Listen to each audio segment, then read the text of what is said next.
الشیطان الرجیم بسم اللہ الرحمن الرحیم قل ان کنتم تحبون اللہ فاتبعونی یحببکم اللہ۔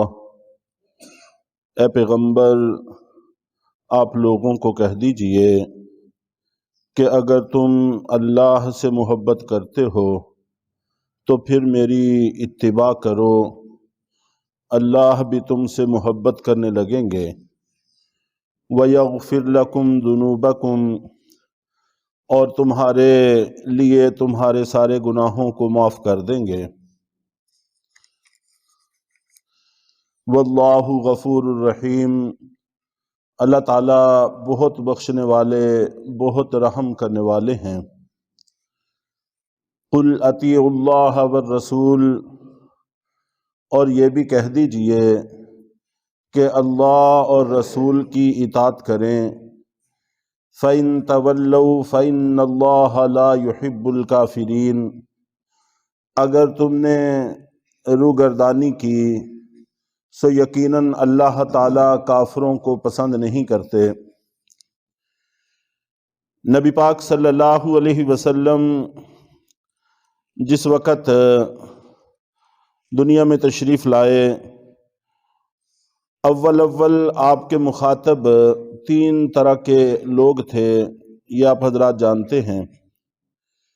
مشرکین عرب، یہود اور نصارہ، اور تینوں کے تینوں گروہ اللہ کی محبت کا دعویٰ کرتے تھے۔ چنانچہ مشرکین مکہ بتوں کی عبادت کرتے تھے، اور جب ان سے کہا جاتا تھا کہ تم بتوں کی عبادت کیوں کرتے ہو، تو وہ کہتے تھے کہ اس لیے تاکہ ہمیں اللہ کا قرب حاصل ہو جائے۔ یہ لوگ بت اللہ کے مقرب بندے ہیں، یہ ہمیں اللہ کے قریب کر دیں گے۔ تو گویا کہ ہم اللہ کی محبت چاہتے ہیں، اللہ کی رضا چاہتے ہیں، اللہ کا تقرب چاہتے ہیں، یہی ہمارا مقصد ہے۔ تو ہم جو بتوں کی عبادت کرتے ہیں یہ بھی اللہ کی محبت کی وجہ سے کرتے ہیں، یہ ان کا دعویٰ تھا۔ اور اسی طرح آپ جب یہود سے بات کرتے تھے کہ تم شرک کیوں کرتے ہو، حضرت عزیر علیہ السلام کو اللہ کا بیٹا کیوں کہتے ہو، اور اس قسم کے کاموں میں کیوں پڑتے ہو، تو یہ بھی آگے سے جواب دیتے تھے کہ نحن ابناء اللہ و احباؤہ، کہ ہم اللہ کی اولاد ہیں۔ اللہ کی اولاد ہونے کا مطلب یہ ہے کہ ہم انبیاء کرام کی اولاد ہیں، یہ ان کا دعویٰ تھا۔ ہم انبیاء کی اولاد ہیں اور اللہ تعالیٰ کے محبوب لوگ ہیں، اللہ کے پسندیدہ لوگ ہیں۔ تو ان کو بھی دعویٰ یہی تھا کہ ہم اللہ سے محبت رکھتے ہیں اور اللہ تعالیٰ ہم سے محبت رکھتے ہیں، یہ ان کا دعویٰ تھا۔ اور جس وقت نصارہ سے، عیسائیوں سے بات ہوتی تھی کہ تم حضرت عیسیٰ علیہ السلام کو اللہ کا بیٹا کہتے ہو اور ان کو اللہ کے ساتھ شریک ٹھہراتے ہو، تو اسی طرح شرک کا ارتکاب کرتے ہو۔ حضرت مریم علیہ السلام کو یا تو ام خدا، اللہ تعالیٰ کی ماں، حضرت عیسیٰ علیہ السلام کو یہ خدا مانتے تھے، تو ظاہر ہے کہ ان کی والدہ کو خدا کی ماں مانتے تھے۔ اور اسی طرح جو ان کا تثلیث کا دعویٰ ہے اس میں حضرت عیسیٰ علیہ السلام، حضرت مریم اور اللہ تعالیٰ یہ 3 خداؤں کے قائل تھے۔ تو جب ان سے کہا جاتا تھا کہ تم شرک کیوں کرتے ہو، تو وہ بھی یہی کہتے تھے کہ ہم اللہ کی محبت کی وجہ سے کرتے ہیں، اللہ کے تقرب کو حاصل کرنے کی غرض سے کرتے ہیں کہ ہم عیسیٰ علیہ السلام کی عبادت کریں گے جس سے اللہ ہم سے خوش ہو جائیں گے، اللہ ہم سے راضی ہو جائیں گے۔ تو تینوں فریقوں کا دعویٰ ایک ہی تھا۔ تو یہاں پر یہ بات بتائی گئی ہے کہ محبت دل کا فعل ہے، اور دل کے صحیح احوال اللہ جانتے ہیں، اللہ کے علاوہ کسی کو صحیح احوال معلوم ہو ہی نہیں سکتے، یہ ایک مخفی امر ہے۔ چنانچہ مخفی چیز کو انسان واقعات، حالات، کنایات اور معاملات سے ہی پہچان سکتا ہے۔ تو اس لیے ایک معیار قائم کر دیا گیا کہ جس کا یہ دعویٰ ہے کہ وہ اللہ سے یا اللہ کے نبی سے محبت رکھتا ہے تو اس کو چاہیے کہ نبی کی اتباع کرے۔ تو نبی کی اتباع، نبی کی پیروی، یہ ایک ایسی چیز ہے جو نظر آتی ہے، دیکھی جا سکتی ہے۔ تو جس درجے پیروی زیادہ ہوگی اسی درجے اللہ اور اللہ کے رسول سے محبت زیادہ سمجھی جائے گی، اور جس درجے پیروی میں کمی ہوگی اسی اعتبار سے ظاہر ہے کہ اللہ اور اللہ کے رسول سے محبت کم ہوگی۔ نبی پاک صلی اللہ علیہ وسلم کے فرمان بھی اس حوالے سے بہت سارے ہیں۔ تو آپ نے فرمایا کہ جس نے میری اتباع کی حقیقت میں اس نے اللہ کی اتباع کی، اور جس نے میری نافرمانی کی حقیقت میں اس نے اللہ کی نافرمانی کی۔ اور آپ نبی پاک صلی اللہ علیہ وسلم ایک دفعہ وضو فرما رہے تھے اور صحابہ کرام آپ کا استعمال شدہ پانی لے کر اپنے بدنوں پر، اپنے چہروں پر، اپنے سر پر مل رہے تھے۔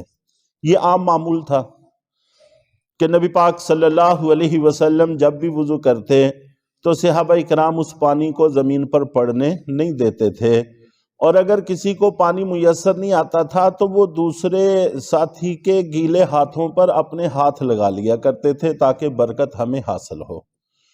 تو ایک دفعہ آپ نے پوچھا کہ تم ایسا کیوں کرتے ہو؟ انہوں نے عرض کیا کہ اللہ کے رسول، ہم آپ کی محبت کی وجہ سے ایسا کرتے ہیں۔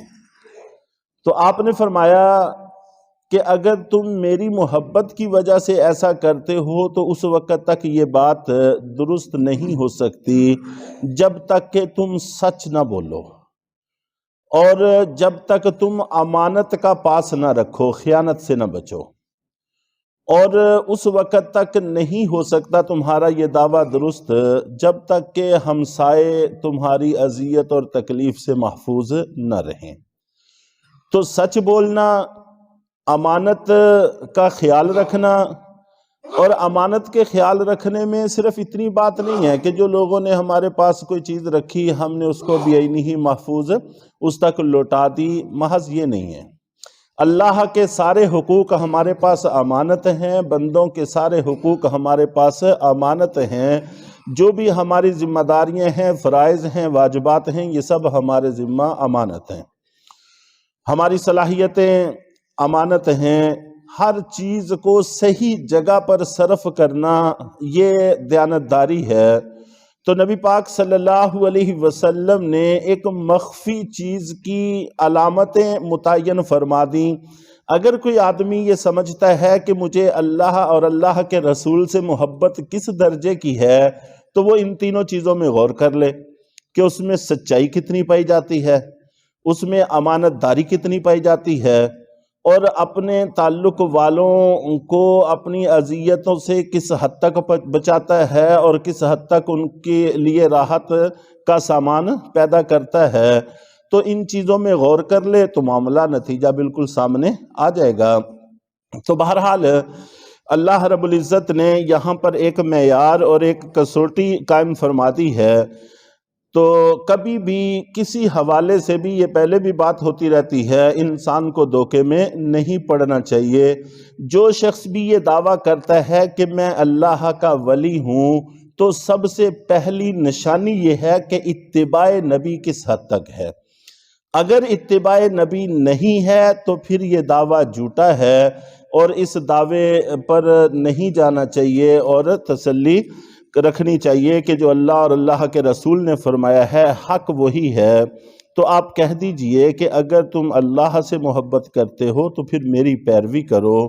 تو جب تم میری پیروی کرو گے، ایک تو یہ کہ تمہارا دعویٰ سچا ثابت ہو جائے گا، اور دوسرے یہ کہ اللہ بھی تم سے محبت کرنے لگیں گے، اور تیسرا فائدہ یہ ہوگا کہ تمہارے گناہ سارے کے سارے معاف کر دیں گے۔